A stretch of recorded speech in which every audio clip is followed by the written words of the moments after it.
ಸಂಭವವೇ ಅಸಂಘಟಿತ. ನೀವಿಬ್ರು ಒಟ್ಟಿಗೆ ಬಂದಿದ್ದೀರಲ್ಲ, ಏನಾದ್ರೂ ಯುದ್ಧ ನಿಲ್ಸಿದ್ದೀರಾ, ಸದ್ದಿ ಮಾತಾಡ್ತಾ ಇದ್ದೀರಾ, ಪ್ರಪಂಚ ಕ್ಷೇಮ ತಾನೇ ಅಂತ ಅವರಿಬ್ಬರನ್ನ ಪ್ರಶ್ನೆ ಮಾಡ್ತಾನೆ ಕೃಷ್ಣ.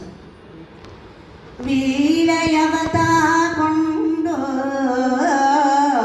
ಕುರುಭೂಪಾಲ ಪಾರ್ಥರಿಗಿತ್ತು ಲಕ್ಷ್ಮೀ ಲೋಲ ನುಡಿದನು ಉಭಯರಾಯರಿಗೆ ಇತ್ತ ಬರವೇನು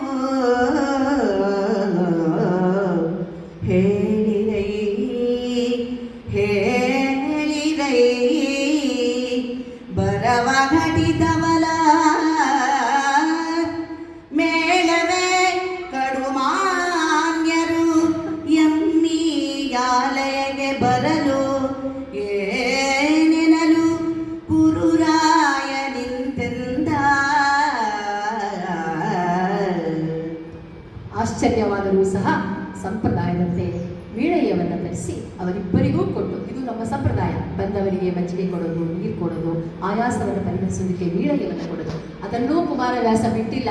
ವೀಣೆಯವನ್ನು ಕೊಟ್ಟು ಅವರನ್ನ ಕೇಳ್ತಾನೆ, ಇಬ್ಬರು ಬದ್ಧ ವೈರಿಗಳಪ್ಪ, ಇದೇನಿದು ಇದ್ದಕ್ಕಿದ್ದಂತೆ ನಮ್ಮ ಆಲಯದಂತ ಬಂದಿದ್ದೀರಲ್ಲ, ನನ್ನಿಂದ ನಿಮಗೆ ಆಗಬೇಕಾದ್ದೇನು? ಅಸಂಘಟಿತವಾದದ್ದನ್ನ ಸಂಘಟಿಸಿದ್ದೀರಾ ಇಬ್ಬರುವೆ, ಇದ್ದಕ್ಕಿದ್ದಂತೆ ಹೇಳ್ದೆ ಕೇಳದೆ ಬಂದ್ಬಿಟ್ಟಿದ್ದೀರಲ್ಲ, ನನ್ನಿಂದ ಏನಾಗಬೇಕು ಅಂತ ಕೃಷ್ಣ ಅವರಿಬ್ಬರನ್ನ ಕೇಳಿಕೊಂಡು. ಯಾದವರು ಕೌರವಗಳು ಉಂಟೆ ಭೇದವು ಆವೈದಂದರೆ ಎಮ್ಮೊಳಗಾದ ಲಾಘವವೇನೋ ನಿಮ್ಮವಳು ಆರು ಸಕರೆ ಮಗೆ ಸೋದರರ ಮನಕದಡಿದವು ದಾಯಾದ ವಿಷಯದಲ್ಲಿ ಇನ್ನು ಧರಡಿಗೆ ಕಾದುವೆವು ನಮ್ಮಿಬ್ಬರಿಗೆ ಬಲವಾಗಬೇಕೆಂದ.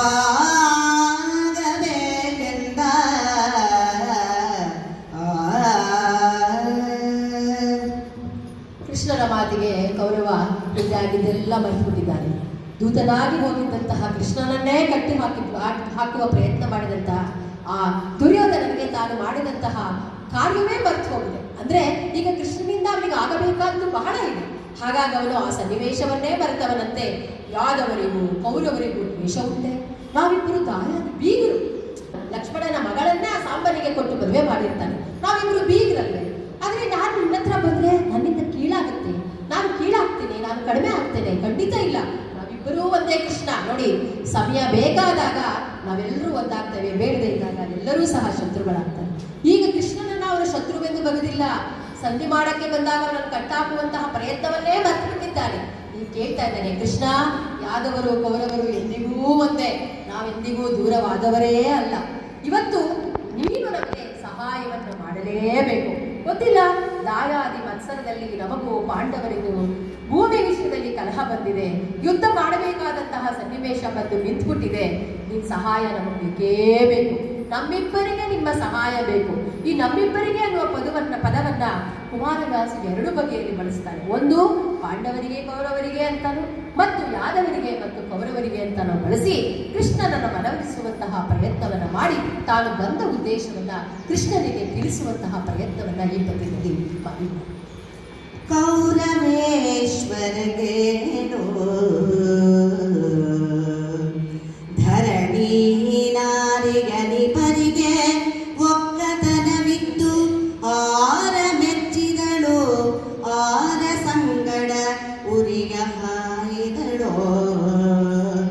ಕೌರವೇಶ್ವರ ಕೇಳು ಭೂರಿ ಮಮಕಾರದಲ್ಲಿ ನೃಪರು ವಿಚಾರಿಸದೆ ಧರೆಯಮ್ಮದೆಂದೇ ನಾರಕದ ಸಾಮ್ರಾಜ್ಯ ಕೈದು ಬರೋ ಎಂದು ಹರಿ ನುಡಿದ. ಕೃಷ್ಣ ನಕ್ಕ ಉತ್ತರವನ್ನು ಹೇಳಿದ. ಆ ಮಾತೆಯ ಕೃಷ್ಣನಿಗೆ ನಗುವೋ ನಗು.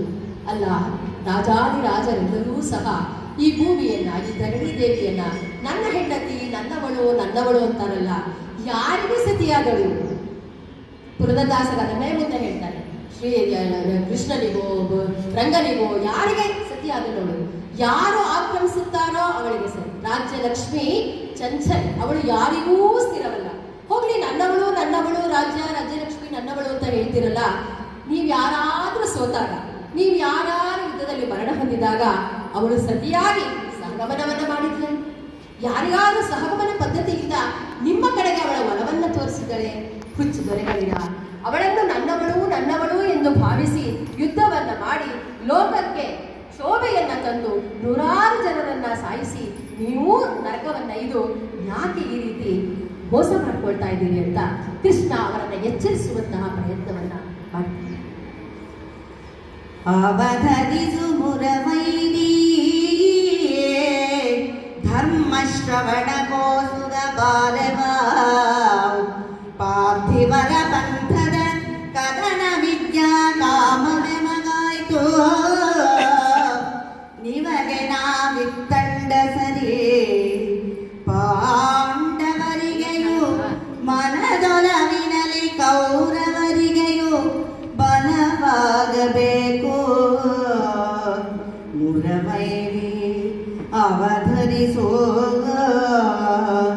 ನಿಮಗೆ ನಾವಿತ್ತಂಡ ಸರಿ ಕೌರವರಿಗೆಯೂ ಮನದೊಲವಿನಲಿ ಬಲವಾಗಬೇಕೆಂದನು ಸುಯೋಧನನು. ಕೃಷ್ಣ ಮುಂದುವರೆದು ಹೇಳ್ತಾನೆ, ದುರ್ಯೋಧನ ಯಾರ ಮಾತು ಕೇಳ್ಬೇಡಪ್ಪ, ಎಲ್ಲರೂ ನಿನ್ನ ಹೆಚ್ಚಿಸ್ತಾ ಇದ್ದಾರೆ, ನೀ ಗೆಲ್ತೀಯಾ ಅಂತ. ಆಗದಿಲ್ಲ ಅದರಿಂದ ನನ್ನ ಮಾತನ್ನ ಕೇಳು. ನೀನು ನಿಜವಾಗೂ ಧರ್ಮವನ್ನೇ ನಂಬುವುದಾದರೆ ಯುದ್ಧವನ್ನು ಬಿಡುವುದು. ಆದರೆ ಧರ್ಮರಾಯ ದುರ್ಯೋಧನ ಅದಕ್ಕೆ ಸಿದ್ಧನಿಲ್ಲ. ನಾವು ನಿಮ್ಮ ಹತ್ರ ಧರ್ಮ ವಿಚಾರವನ್ನ ಕೇಳೋದಕ್ಕೆ ಬಂದಿಲ್ಲ ಕೃಷ್ಣ, ನಾವು ಬಂದಿರೋದು ಯುದ್ಧ ಮಾಡಬೇಕು ಅಂತ, ನೀನು ಸಹಾಯ ಮಾಡಬೇಕು ಅಂತ ಅಷ್ಟೇ ಕೇಳಕ್ ಬಂದಿದ್ದೀವಿ. ನೋಡು, ನಾನೊಂದು ಮಾತು ಹೇಳ್ತೀನಿ ಕೇಳು. ನಿನ್ಗೆ ಎಂತಿದ್ರು ಪಾಂಡವನ್ ಕಂಡ್ರೆ ಬಹಳ ಒಲವು, ಅದರಲ್ಲೂ ಅರ್ಜುನನ್ ಕಂಡ್ರೆ ಬಹಳ ಪ್ರೀತಿ ನಿಂತೆ. ಅದರಿಂದ ನಿನ್ನ ಮನದೊಲವು, ನಿನ್ನ ಶಾಂತಿ, ನಿನ್ನ ಈ ಉಪದೇಶ ಎಲ್ಲ ಪಾಂಡವರು ಕೊಟ್ಬಿಡು. ನಮಗೆ ನಿನ್ನ ಪಕ್ಷ ಇದೆಯಲ್ಲ, ನಿನ್ನ ಬಲ ಇದೆಯಲ್ಲ, ಅದನ್ನ ಮಾತ್ರ ನಮಗೆ ಕೊಟ್ಟರೆ ಸಾಕು. ಅದಷ್ಟನ್ನೇ ನಾನು ನಿನ್ನ ಹತ್ರ ಕೇಳಕ್ ಬಂದಿದ್ದೀನಿ. ಯಾವ ಧರ್ಮ ಬೋಧನೆಯೂ ನಮಗೆ ಬೇಡ. ನಾವು ಕ್ಷತ್ರಿಯರು, ನಾವು ಹೋರಾಡುವುದೇ ಎಂದು ನಿಶ್ಚಯ ಮಾಡಿದ್ದೇವೆ. ಅದರಲ್ಲಿ ಯಾವ ಬದಲಾವಣೆಯೂ ಇಲ್ಲ ಕೃಷ್ಣ ಅಂತ ಅವನ ಮಾತನ್ನ ತಿರಸ್ಕರಿಸುವಂತಹ ಪ್ರಯತ್ನವನ್ನು ಮಾಡಿ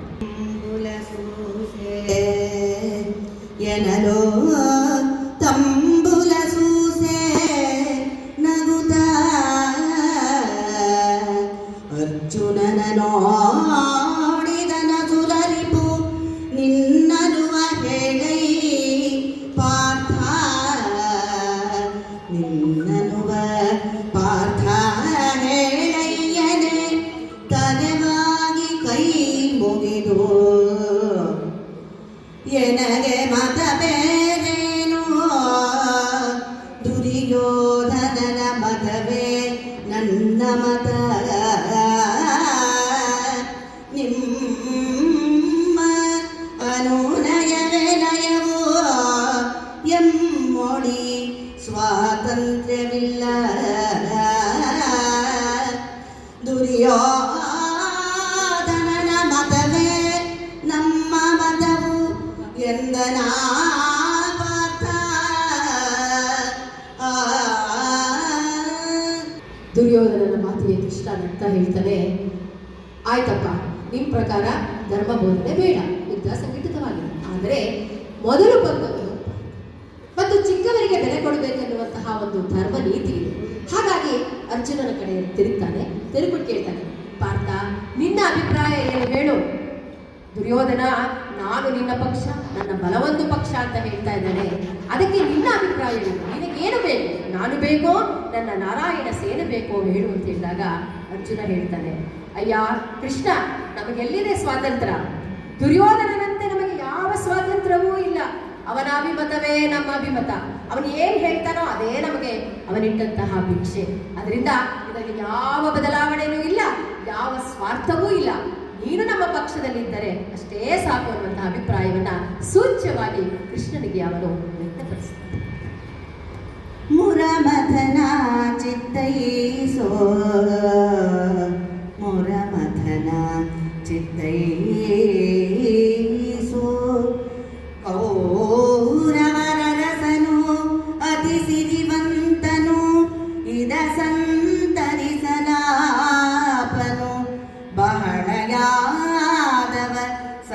ಸಾಗರವ ಧರೆಯ ಸಂಪದವಿಲ್ಲದ ಅಡವಿಯ ತಿರುಗರಾವು ಇನಿ ಬರಲು ಸಲೆ ಸಂತರಿಸಲಾಪೆವೆ ಕೃಷ್ಣ ಕೃಷ್ಣ ನೀನೇ ಸಾಕೋ ಕೃಷ್ಣ ನೀನೇ ಸಾಕು ನಮಗೆಂದ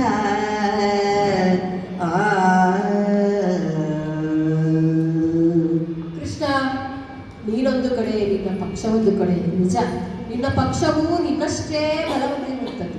ಆದರೆ ನಾವು ಸಾಕಲಾರೆ. ದುರ್ಯೋಧನ ಶ್ರೀಮಂತ, ನಿನ್ನ ಯಾದವ ಸೇನೆಯನ್ನು ಸಾಕುವಂತಹ ಶಕ್ತಿ ಅವನಿಗಿದೆ. ನಾವು ಅಡವಿಯ ಬಡವರು, ನಮಗೆ ದುಃಖಾಸು ದುಮ್ಮಾನವೂ ಸಹ ನಮ್ಮಲ್ಲಿಲ್ಲ. ನಿನ್ನ ಸೈನ್ಯವನ್ನ ನಾವು ಸಾಕುವುದೆಂದು, ಸಲಹುವುದೆಂದು, ಅವರ ಮುದೋಪಚಾರವನ್ನು ನೋಡುವುದೆಂದು ಸಾಧ್ಯವಿಲ್ಲ ಕೃಷ್ಣ, ನಮ್ಮಿಂದ ಖಂಡಿತ ಸಾಧ್ಯವಿಲ್ಲ. ಆದ್ದರಿಂದ ನಾವು ಅಡವಿಯ ಬಡವರಾದ್ದರಿಂದ ನೀನೇ ನಮ್ಮನ್ನು ಸಾಕು. ಗೌರವ ಮತ್ತೆ ಕುಮಾರವ್ಯಾಸ 2 ಪದ, ನೀನೇ ನಮಗೆ ಸಾಕು. ಸಾಕು ಅಂದ್ರೆ ನೀನಷ್ಟೇ ನಮಗೆ ಸಾಕು ಅಲ್ಲ, ನೀನೇ ನಮ್ಮನ್ನ ಸಾಕಬೇಕು. ಸಾಕು ಅನ್ನುವ ಅರ್ಥವನ್ನ ಕೃಷ್ಣನಿಗಿಟ್ಟು ಅವನನ್ನೇ ತನ್ನ ಪಕ್ಷ ಸೇರುವಂತೆ ಮಾಡ್ತಾನೆ. ಪೂರ್ಣ ನಾರಾಯಣ ಸೇನೆ ದುರ್ಯೋಧನನಿಗೆ ಹೋಗಲಿ ಎನ್ನುವುದು ತನ್ನ ಅಭಿಪ್ರಾಯವನ್ನ, ಅನುಮತಿಯನ್ನ ಕೃಷ್ಣನಿಗೆ ಅರ್ಜುನ ವ್ಯಕ್ತಪಡಿಸ್ತಾನೆ. ಕುಮಾರವ್ಯಾಸನ ಒಳ ಅರ್ಥಗಳನ್ನ ತುಂಬಾ ಚೆನ್ನಾಗಿ ಬಿಡಿಸಿ ಹೇಳ್ತಾ ಇದ್ದಾರೆ. ಮರೆಗ ಮಾತುಗಳಿಗೆ ಪಾಂಡವರ ನಿಮ್ಮಲಿಗಿರಿದು ಪಾರ್ಥಗೆ ಮರುಗುದಿರಿ ಹಿರಿದಾಗಿ ಮನಮೆಚ್ಚುಂಟು ನಿಮ್ಮೊಳಗೆ ಗುರುವ ಕಾರ್ಯಗೆ ತಡೆಯಲಾವೆ ಹೊರಗು ಸಾಕದಂತಿರಲಿ ನೀ ಹೊಕ್ಕಿರಿಯಲಾಗದು ಕೃಷ್ಣ ನೀ ಹೊಕ್ಕಿರಿಯಲಾಗದು ಎಂದನು ಕೌರವರ ರಾಯ. ಕೃಷ್ಣನ ಮಾತುಗಳನ್ನು ಕೇಳಿದಂತಹ ದುರ್ಯೋಧನ ಹೇಳ್ತಾನೆ, ಮರೆಯ ಮಾತುಗಳಿಗೆ, ಮುಚ್ಚುಮರೆಯ ಮಾತುಗಳಿಗೆ ಕೃಷ್ಣ, ನಿನಗೆ ಪಾಂಡವರ ಕಂಡ್ರೆ ಬಹಳ ಒಲವು, ಅದರಲ್ಲೂ ಅರ್ಜುನನ ಮೇಲೆ ಅಪರಿಮಿತವಾದ ಪ್ರೀತಿ ನೀನು. ಅವ್ನಿಗೇನಾದ್ರು ಆದರೆ ನಿನಗೆ ಸಂಕಟ ಆಗೋಗ್ಬಿಡುತ್ತೆ. ಅವ್ನ ಕಷ್ಟದಲ್ಲಿದ್ದಾಗೆಲ್ಲ ನೀ ಸಹಾಯ ಮಾಡ್ತೀಯ. ನಿನ್ನ ಕಪಟ ನಾಟಕವನ್ನೆಲ್ಲ ಅವ್ನು ಹೇಳ್ಕೊಟ್ಟಿದ್ದೀಯ. ನಿನ್ನ ತಂಗಿಯನ್ನ ಕದ್ಕೊಂಡು ಹೋಗೋದು ಹೇಳ್ಕೊಟ್ಟವನು, ಕಪಟ ಸನ್ಯಾಸ ಆಗಿರು ಅಂತ ಹೇಳಿದವನು ನೀನು. ಎಂತೆಂಥ ಸನ್ನಿವೇಶದಲ್ಲಿ ನೀನು ಅರ್ಜುನನಿಗೆ ಸಹಾಯಕನಾಗಿ ಹೋಗಿದ್ದೀಯ. ಹಾಗಾಗಿ ನೀನೇನು ಮಾಡಬೇಡ, ನೀನು ಪಾಂಡವರ ಪಕ್ಷದಲ್ಲಿ ಆರಾಮವಾಗಿರು, ಅವರ ಪಕ್ಷದಲ್ಲಿ ನೀನು ಆರಾಮವಾಗಿರು. ನಿನಗೆ ಯುದ್ಧದ ಆಯಾಸ ಬೇಡ, ನಿನಗೆ ಯುದ್ಧದ ಆಯಾಸವೇ ಬೇಡ. ನಿನ್ನ ಪಕ್ಷವನ್ನು ನಮ್ಗೆ ಕೊಟ್ಬಿಡಪ್ಪ. ನಿನ್ನ ಯುದ್ಧ ಏನಿದೆ, ನಿನ್ನ ನಾರಾಯಣ ಸೇನೆ ಏನಿದೆ ಅದೊಂದನ್ನು ಕೊಡು. ನೀನು ಪಾಂಡವರ ಪಕ್ಷದಲ್ಲಿ ಹಾಯಾಗಿರು. ಆದ್ರೆ ಒಂದ್ ಮಾತು ಕೃಷ್ಣ, ಹೊಕ್ಕು ಹಿರಿಯಬೇಡ. ಆ ಮಾತು ಹೇಳಿದ್ಯಾ, ಯುದ್ಧ ಮಾಡಲ್ಲ, ನಾನೊಬ್ಬನೇ ನನ್ನ ಪಕ್ಷ, ನಾನು ಶಸ್ತ್ರ ಹಿಡಿಯೋದಿಲ್ಲ ಅಂತ ಹೇಳಿದ್ಯಲ್ಲ, ಆ ಮಾತನ್ನ ಉಳಿಸ್ಕೋ. ಅಪ್ಪಿ ತಪ್ಪಿ ನೀನು ರಣರಂಗದಲ್ಲಿ ಶಸ್ತ್ರಾಸ್ತ್ರವನ್ನ ಮಾತ್ರ ಹಿಡಿಯಬಾರದು. ನೀನು ಪಾಂಡವರಲ್ಲಿ ಏನಾಗಾದ್ರೂ ಇರು, ಗೊತ್ತಿಲ್ಲ ನನಗೆ, ಆದ್ರೆ ಶಸ್ತ್ರವನ್ನ ಹಿಡಿಯಬಾರದು. ನಿನ್ನ ಅಷ್ಟೂ ಸೇನೆ ನನ್ನದಾಗಬೇಕು, ನಮ್ಮದಾಗಬೇಕು. ಅಷ್ಟು ಮಾಡಿದ್ರೆ ಸಾಕು. ಹೊಕ್ಕು ಹಿರಿಯಬಾರದು, ನೀನು ಕಾದಬಾರದು, ನೀನು ಯುದ್ಧ ಮಾಡಬಾರದು ಅಂತ ಹೇಳಿ ಅವನ ಮಾತನ್ನ ಅವರಿಗೆ ಮತ್ತಷ್ಟು ಮನಮುಟ್ಟುವಂತೆ ಹೇಳುವಂತಹ ಪ್ರಯತ್ನವನ್ನ ದುರ್ಯೋಧನ ಮಾಡಿದ. ಸುಳೆತನ ಮೊದಲಾಗಿ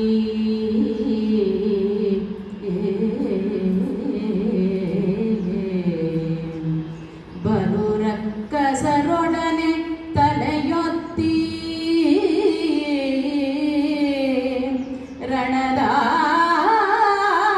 ರಣದಾಯಸವ ಸೈರಿಸಿ ಹೊಯ್ದು ಕೊಂದೆವು ಕೋಟಿ ದಾನವರ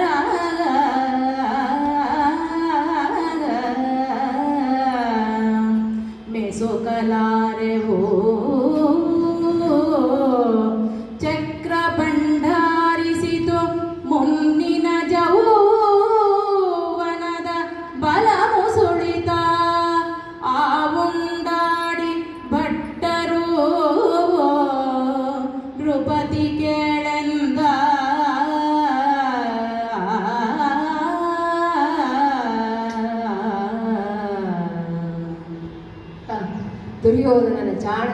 ಮಾತಿಗೆ ಕೃಷ್ಣನಿಗೆ ನಗು ಬಂತು.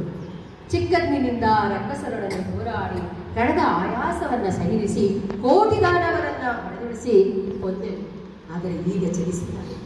ಯುದ್ಧ ಬರುವಷ್ಟೊತ್ತಿಗೆ ಕೃಷ್ಣನಿಗೆ ಆಗಲೇ 80-90 ವಯಸ್ಸಾಗಿರುತ್ತೆ. ಅರ್ಜುನಿಗೆ 125 ವರ್ಷ ಅಂತ ಶಾಸ್ತ್ರಗಳು ಕೆಲವು ಹುಡುಕಿರೋರೆಲ್ಲ ಹೇಳ್ತಾರೆ.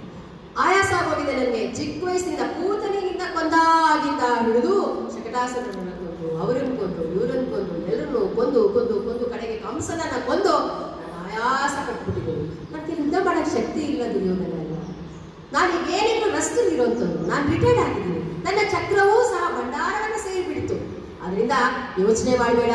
ನಾನು ಯಾವ ಶಸ್ತ್ರವನ್ನು ಹಿಡಿಯಲ್ಲ, ಯಾವ ಯುದ್ಧವನ್ನು ಮಾಡಲ್ಲ. ನಾನು ಉಂಡಾಡಿ ಗುಂಡನಾಗಿ ಪಾಂಡವರ ಪಕ್ಷದಲ್ಲಿ ಹುಲ್ಲ ತರುವರ ಮನೆಗೆ ಹೂವ ತರುವ ಅಂತ ಒಂದ್ ಕಡೆ ಹೇಳ್ತಾರೆ.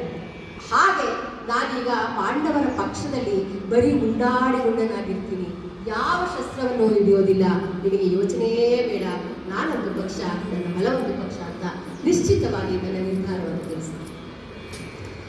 ಸುರಗಿಯನು ಬಿಸುಟು ಒರೆಯನಂಗಿ ಕರೆಸಿದಂದದಲ್ಲಿ ಆಹವದ ದುರಭರದ ಯಾದವ ಬಲವನೊಲ್ಲದೆ ಮಂದಮರೆ ಕಾದದ ಕಟ್ಟದ ಎಮ್ಮನು ಬರಿದೆ ಬಯಸಿದೆ. ಇದನ್ನು ಕೇಳೊಡೆ ಮರುಳು ಗುಟ್ಟದೆ ಮಾಡ್ಬರೆ ನಿಮ್ಮ ಅಣ್ಣ ತಮ್ಮದಿರೋ.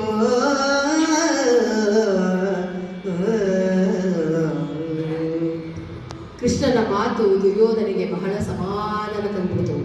ಸದ್ಯ ಕೃಷ್ಣ ಯುದ್ಧ ಮಾಡಲ್ವಲ್ಲ, ಅಷ್ಟೇ ನಮ್ಗೆ ಬೇಕಾಗಿದೆ. ಯಾರು ಬನ್ನಿ, ಅವನೊಬ್ಬ ಯುದ್ಧಕ್ಕೆ ನಿಂತುಬಿಟ್ರೆ ಬಹಳ ಕಷ್ಟ ಅನ್ನೋದು ನನಗೆ ಗೊತ್ತಿತ್ತು. ಕೃಷ್ಣ ಯುದ್ಧ ಮಾಡಲ್ಲ ಅನ್ನೋ ಸಮಾಧಾನದಲ್ಲಿ ಅಲ್ಲಿಗೆ ಬೀಳ್ಕೊಟ್ಟು ಬಲರಾಮ ಕೃತವರ್ಮರನ್ನ ಅವರಿಗೆ ವಿಷಯವನ್ನು ತಿಳಿಸಿ ಸೇನೆಯನ್ನು ಹೊರಡಿಸುವಂತಹ ಪ್ರಯತ್ನಕ್ಕೋಸ್ಕರ ಆ ಕಡೆ ದುರ್ಯೋಧನ ಹಸ್ತಿನಾಪುರದ ಕಡೆ ಹೊರಟೋಗ್ತಾನೆ. ಈ ಕಡೆ ಕೃಷ್ಣ ಕೇಳ್ತಾನೆ, ಅಯ್ಯ ಅರ್ಜುನ, ನಿನ್ಗೇನಾದ್ರು ಬುದ್ಧಿ ಇದೆಯಾ? ಸುರಗಿಯನ್ನು ಬಿಸಿಟ್ಟು ಹೊರೆಯನ್ನು ಇಟ್ಟುಕೊಂಡಂತೆ. ಸುರಗಿ ಅಂದ್ರೆ ಖಡ್ಗ. ಖಡ್ಗವನ್ನ ಎಸ್ಬಿಟ್ಟು ಬರೀ ಹೊರೆ ಇಟ್ಕೊಳ್ಳೋ ತರ ಯುದ್ಧ ಮಾಡದೇ ಇರೋ, ವಯಸ್ಸಾಗಿರೋ, ಮುದುಕನಾಗಿರುವಂತಹ, ಯುದ್ಧವೇ ಮಾಡಲ್ಲ ಅಂತ ಶಬ್ದ ಮಾಡಿರುವಂತಹ ನನ್ನನ್ನ ನಿನ್ನ ಪಕ್ಷಕ್ಕೆ ಸೇರಿಸ್ಕೋತಾ ಇದೆಯಲ್ಲ, ನೀನು ಹುಚ್ಚ ಅಲ್ವಾ? ನಿನ್ನ ಈ ಹುಚ್ಚುತನವನ್ನ ನೋಡಿ ನಿನ್ನ ಸಹೋದರರು ನಗಲ್ವಾ?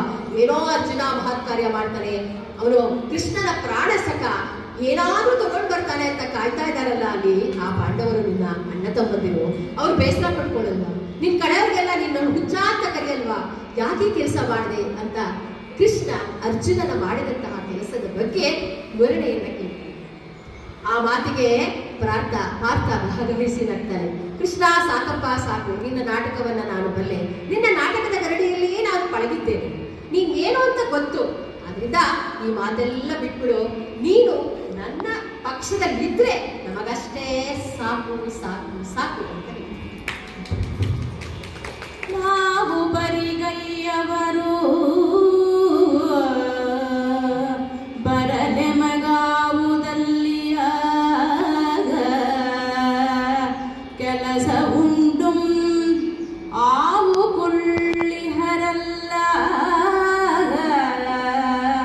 ಹಂಗಾಗಿರೆವು ಕದನದಲ್ಲಿದ್ದೇವೇನೆಂಬೆ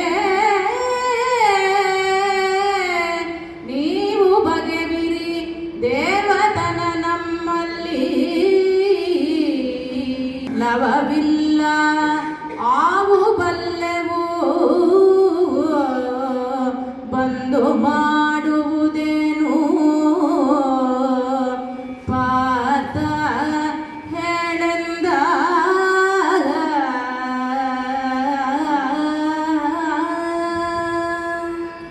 ಕೃಷ್ಣ ಮುಂದೆವರೆದು ಹೇಳ್ತಾನೆ, ಅರ್ಜುನ, ನಾನು ನಿನ್ನ ಪಕ್ಷಕ್ಕೆ ಬರ್ತೇನೆ, ಆದ್ರೆ ನಾನು ಉಂಡಾಡಿ ಗುಂಡ ಅನ್ನೋ ಮಾತನ್ನ ನೀನು ಒಪ್ಪಬೇಕು. ಆದ್ರೆ ಹಾಗಿರಕ್ಕೆ ಇಷ್ಟ ಇಲ್ಲ ನನಗೆ. ಯಾರ ಹಂಗಿನ ಅನ್ನವನ್ನ ತಿನ್ನುವವನು ನಾನಲ್ಲ. ಹಾಗಿರ್ಲಿಕ್ಕೆ ನನ್ನ ಕೈಲಿ ಆಗಲ್ಲ. ಆದ್ರೆ ನಾನು ಏನಾದ್ರು ಒಂದು ಕೆಲಸ ಮಾಡಬೇಕು ನಿನ್ನ ಮನೆಯಲ್ಲಿ. ಏನ್ ಮಾಡ್ಬೇಕು? ನಾನು ಸುಮ್ಮನೆ ಬಂದ ಕೂತ್ಕೊಂಡ್ರೆ ಕೂತ್ಕೊಳ್ಳಲ್ಲ, ಯುದ್ಧ ನೋಡ್ತಾ ಕೂರ್ಲಿಕ್ಕೆ ನನ್ನ ಕೈಲಿ ಆಗಲ್ಲ. ನಾನು ನಿನ್ನ ಮನೆಗೆ ಬಂದು ನಿನ್ನ ಸೇನೆಯಲ್ಲಿದ್ದು ನಾನು ಮಾಡಬೇಕಾದಂತಹ ಕೆಲಸಕ್ಕೆ ವಿಷದಪಡಿಸುವಂತ ಅರ್ಜುನನನ್ನೇ ಕೃಷ್ಣ ಕೇಳ್ತಾ ಇದ್ದಾನೆ. ದೇವ ಮಾತ್ರವೇ ನೀವು, ದೇವರ ದೇವರೊಡೆಯರು ಹೊಗಳುವರೆ ವೇದಾವಳಿಗಳಳವಲ್ಲ. ಸಾಕು ಸಾಕು ಆ ಮಾತದಂತಿರಲಿ, ನಾವು ಭಗುತರು ಭಗುತ ಭೃತ್ಯರು ನೀವು. ಸಾರಥಿಯಾಗಿ ಭೃತ್ಯನ ಕಾವುದು ಎಂದು ಅರ್ಜುನನು ಹಣೆ ಚಾಚಿದನು ಹರಿಪದಗೆ.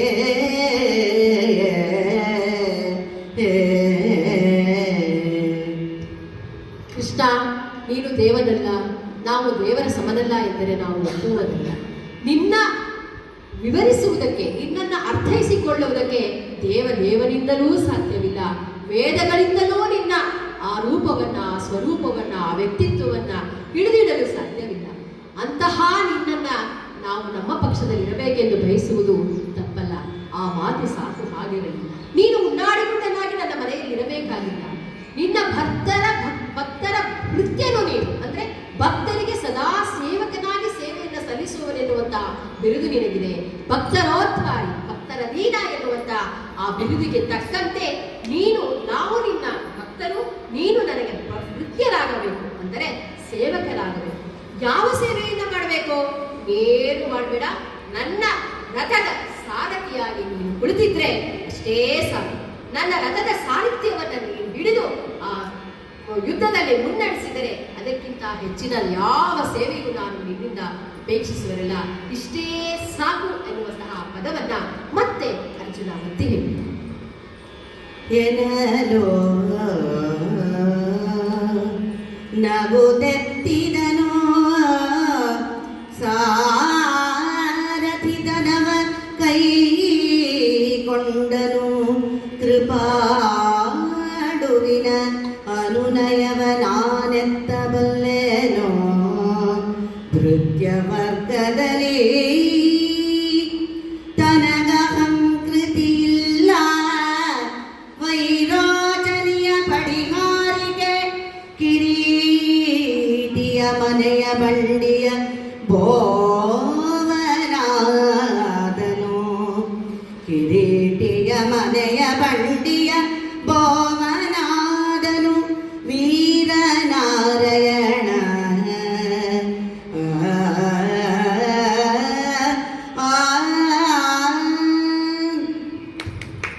ತನ್ನ ಅಭಿಪ್ರಾಯವನ್ನು ವ್ಯಕ್ತಪಡಿಸಿದಂತಹ ಅರ್ಜುನ ಅನ್ಯಥಾ ಶರಣಂ ನಾಸ್ತಿ ಅಂತ ಕೃಷ್ಣನ ಪದತಲಗಳಿಗೆ ಹಣೆಯನ್ನು ಮುಟ್ಟಿಸ್ತಾನೆ.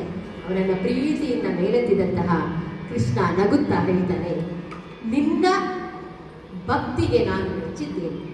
ಕೃಪಾಳುವಾದಂತಹ ನೀನು ಏನು ಬಯಸಿದೆಯೋ ಅದನ್ನು ನಾನು ಮಾಡಲು ಸಿದ್ಧನಿದ್ದೀನಿ. ನಿನ್ನ ರಥದ ಸಾರಥಿ ಅಂತ ಹೇಳಿ ಪಾಂಡವರ ಮನೆಯ ಬೋವನಾದನು. ಈ ಪದ ಇಂತಹ ಪದ. ನಾವೊಂದು ಚೇರ್ ಆ ಕಡೆ ಗಿಡಕ್ಕೋ, ಒಂದು ಕುರ್ಚಿ ಈ ಕಡೆ ಗಿಡಕ್ಕೋ, ಯಾರಿಗಾರು ಒಂದು ಸಹಾಯ ಮಾಡಕ್ಕೋ ಹಿಂದೆ ಮುಂದೆ ನೋಡ್ತೀವಿ. ಕೃಷ್ಣ ಹೇಳ್ತಾ ಇದ್ದಾನೆ, ಮಹೋನ್ನತ ವ್ಯಕ್ತಿತ್ವ ಕೃಷ್ಣನು. ಬೇರೆ ಎಲ್ಲ ಅವತಾರಗಳಿಂದ ಕೃಷ್ಣಾವತಾರ ಬಹಳ ವಿಶಿಷ್ಟವಾದದ್ದು ಅಂತ ನಾನಾದ್ರೂ ತಿಳ್ಕೊಂಡಿದ್ದೀನಿ. ಯಾಕಂದ್ರೆ ಅವ್ನು ಶರಣ ಬಂದವ್ರು ಯಾರನ್ನು ಬಿಟ್ಟಿಲ್ಲ. 16,000 ಗೋಪಿಕೆಯರನ್ನ ಕೃಷ್ಣ ಮದುವೆ ಆದ ಇಲ್ಲ. ಆದ್ರೆ ಅಷ್ಟೂ ಜನರ ತನ್ನ ತಂದೆಯನ್ನ ಕಳ್ಕೊಂಡಂತಹ ಆ ಪರಿವಾರಕ್ಕೆ ಅವನು ಅಭಯವನ್ನ ಕೊಡ್ತಾನೆ. ನಾನು ನಿಮ್ಮೆಲ್ಲರ ಪರಿವಾರಕ್ಕೆ ಶ್ರೇಷ್ಠ ಅಂತ ಹೇಳ್ತಾನೆ. 100 ಜನ ಗೋಪಿಕೆಯರ ಜೊತೆ ಅವನು ಕ್ರೀಡಿಸಿದ್ನ ಇಲ್ಲ, ಅವರ ಮನಸ್ಸಿನಲ್ಲಿ ಆ ಭಾವನೆಯನ್ನು ಉದ್ಭವಿಸುವಂತೆ ಮಾಡಿ ಅವರಿಗೊಂದು ಶಾಂತಿ ಸಮಾಧಾನವನ್ನು ಕೊಡ್ತಾನೆ. ಅಂತಹ ಭಕ್ತರ ಅಧೀನ ಕೃಷ್ಣ.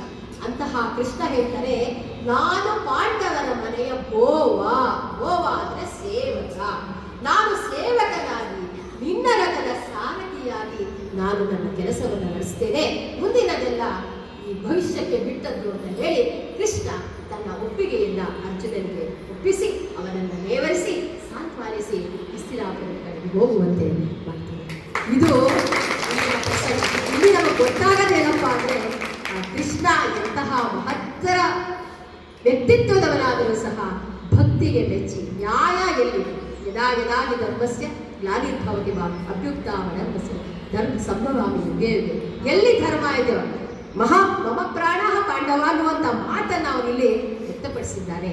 ಆ ಒಂದು ಭಾಗವನ್ನು ನಾನು ವಾಚನ ಮಾಡ್ತೇನೆ. ವೇದ ಪಾರಾಯಣದ ಫಲ ಗಂಗಾದಿ ತೀರ್ಥ ಸ್ನಾನ ಫಲ ಕೃಚ್ಛಾದಿ ತಪಸ್ಸಿನ ಫಲವು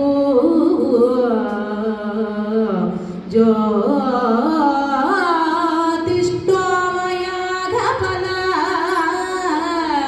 ಮೇದಿನಿ ಫಲ ವಸ್ತ್ರಾದಿ ಕನ್ಯಾದಾನ ಫಲಬಹುದು ಆಧರಿಸಿ ಭಾರತದೊಳೊಂದಕ್ಷರವ ಕೇಳ್ದರಿಗೆ ಭಾರತದೊಳೊಂದಕ್ಷರವ ಕೇಳ್ದರಿಗೆ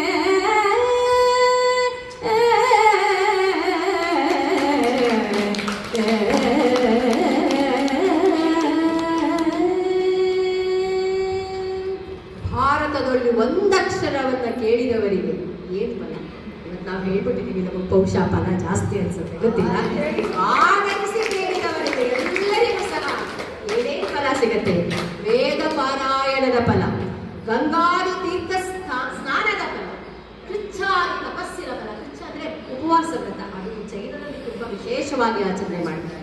ಕೃಚ್ಛ ಆ ತಪಸ್ಸಿನ ಫಲ, ಜ್ಯೋತಿಷ್ಠೋಮ ಯಾಗದ ಫಲ, ಅದೊಂದು ವಿಶಿಷ್ಟವಾದಂತಹ ಯಾಗ, ಎಲ್ಲರಿಗೇನು ಮಾಡಿಸ್ತಾರೆ.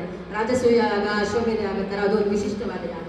ಅದರ ಫಲ, ಮೇದಿನಿಯನ್ನು ಒಲಿದಿದ್ದ ಫಲ, ಭೂಮಿಯನ್ನ ದಾನ ಕೊಟ್ಟಿರುವಂತಹ ಫಲ, ವಸ್ತ್ರಾದಿ ಕನ್ಯಾದಾನದ ಫಲ. ಎಲ್ಲ ಪ್ರೀತಿಯಿಂದ ಕೊಡ್ಬೇಕು, ಅಯ್ಯೋ ಕೊಡ್ಬೇಕಲ್ಲ ಅಂತ ಕೊಡ್ಬಾರ್ದು. ಅಷ್ಟು ಕೊಟ್ಟಾಗ ಎಷ್ಟು ಫಲ ಸಿಗುತ್ತೋ ಈ ಭಾರತದ ಒಂದಕ್ಷರವನ್ನು ಓದಿದವರಿಗೆ, ಒಂದಕ್ಷರವನ್ನ ಕೇಳಿದವರಿಗೆ ಅಷ್ಟು ಫಲ ಸಿಗುತ್ತೆ. ಆ ವೀರನಾರಾಯಣ ಎಲ್ಲರನ್ನೂ ಸಲ್ಲುತ್ತಾನೆ ಅಂತ ಹೇಳಿ ಆ ಕುಮಾರವ್ಯಾಸ ತನ್ನ ಎಲ್ಲ ಕಾವ್ಯವನ್ನ ವೀರನಾರಾಯಣ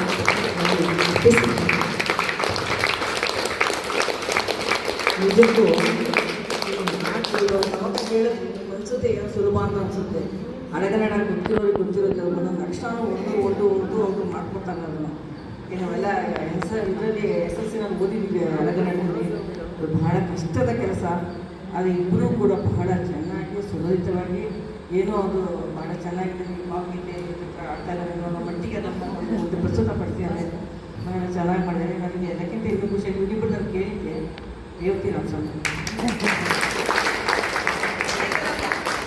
ಇವಾಗ ರೇವತಿ ಇಷ್ಟು ಮಟ್ಟಿಗೆ ಅದನ್ನು ವ್ಯಾಖ್ಯಾನ ಮಾಡ್ತಾರೆ ಅಂತ ನಾನು ಖಂಡಿತ ಅಂದ್ಕೊಂಡಿರಲಿಲ್ಲ. ಅದು ಹೇಗೆ ಅಂದರೆ ನಾನು ನೋಡ್ತಾನೆ ಬಗ್ಗೆ ನೋಡ್ತೀಯ, ಪುಸ್ತಕ ನೋಡ್ತೀಯಾರ ಅಂತ. ಅದರ ಪುಸ್ತಕನೇ ನೋಡಲಿಲ್ಲ. ನಿಜಕ್ಕೂ ಅವ್ರ ಪ್ರತಿಭೆಗೆ ನೋಡಿದ್ರು ಬಹಳ ಪ್ರತಿಯೊಬ್ಬ ವ್ಯಕ್ತಿಯಲ್ಲೂ ಒಂದು ಪ್ರತಿಭೆ ಅನ್ನೋದಿರುತ್ತೆ. ಇವತ್ತು ಅದು ರೇವತಿಯವರಲ್ಲಿ ವ್ಯಕ್ತ ಆಗಿದೆ ಅನ್ನೋದ್ರಲ್ಲಿ ಬಹಳ ಖುಷಿಯಾಯಿತು. ಇದು ನನ್ನ ಅನಿಸಿಕೆ ಪ್ರಕಾರ ಇದು ನಿಮ್ಮ ಮೊದಲ ಗಮಕ ವಾಚನ ಇರಬಹುದು ಅಂತ ನಾನು ಭಾವಿಸ್ತೇನೆ.